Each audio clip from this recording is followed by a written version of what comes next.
যতটুকু স্ট্রাগল করতে হয় আমি করব। ঠিক আছে, থ্যাংক ইউ ভেরি মাচ। আপনি নেক্সট টাইম আসেন, নিজেকে একটু প্রিপেয়ার করে আসেন। আমার কি কোনো মূল্য নাই? সবাই আমাকে এড়িয়ে চলে। আমি কত চেষ্টা করি, তারপর সবাই আমাকে এড়িয়ে চলে।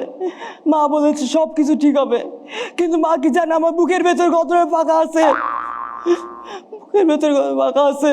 আচ্ছা, এবারের জন্য আপনি আর নেক্সট রাউন্ডে যাচ্ছেন না। আত্মবিশ্বাসটা একটু দেখান।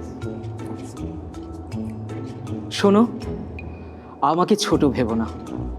আমি জানি আমি পারবো।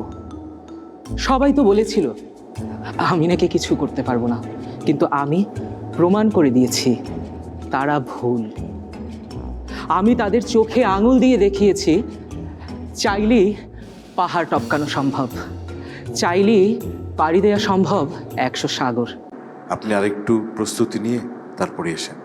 আমি আসলে এক্সপ্রেশন কুইন, আমার বন্ধুরা তাই বলে, এজন্যই আমি এখানে আসছি স্টার হওয়ার জন্য।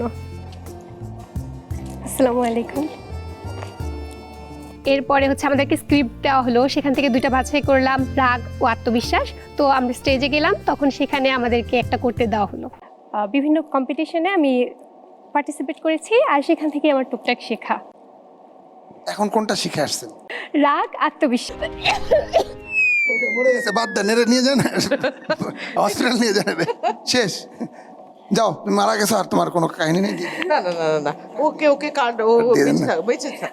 ভালো সব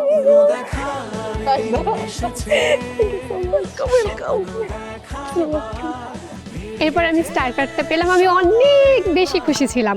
কারো কারো পারফরমেন্স ছিল মনে রাখার মতো, আর কারো কারো প্রেজেন্স অফ মাইন্ড দুর্দান্ত, আর কারো কারো তো ভয় ডর বলতে কিচ্ছু ছিল না। এক কথায় প্রতিযোগীদের এই যে কনফিডেন্স, এটাই আমাকে মুগ্ধ করেছে। এখন হচ্ছে মুগ্ধ হওয়ার পালা আমাদের দর্শকদের। আমাদের অডিশন রাউন্ডের জার্নিটা কিন্তু অলমোস্ট শেষ হয়ে যাচ্ছে, বাট শেষে একটা সারপ্রাইজ আছে। এ বাবা, সারপ্রাইজ? কি সারপ্রাইজ আমাকে বলা যায় না? অবশ্যই তোমাকে বলবো, তবে তার আগে তোমাকে বলতে হবে স্টার কার্ড পাওয়া বাকি কন্টেস্টেন্ট কারা এবং তাদের গল্প। ওকে, চলো দেখি। আচ্ছা, এখানে যে কাজটার জন্য এসেছেন এটার সাথে জড়িত কোনো কিছুর চর্চা আপনার কখনো হয়েছে করা? তোমার এত বড় সাহস কি করে হলো আমাকে অপমান করার? তুমি জানো না আমি তোমার জন্য কত কিছু করেছি, তুমি তারপরও কেন আমাকে দোষ দিচ্ছ? ওহ, আমি তোমার